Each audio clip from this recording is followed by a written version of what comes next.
বহুদিন পর শীতের মধ্যে পানের নতুন ডগা দেখা যায়নি।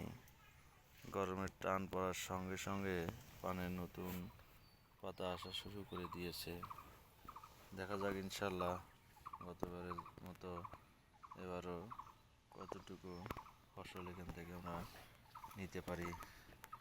আল্লাহ চাইলে এখান থেকে অনেক কিছু করা সম্ভব। অনেক নতুন নতুন আগা আসতিছে,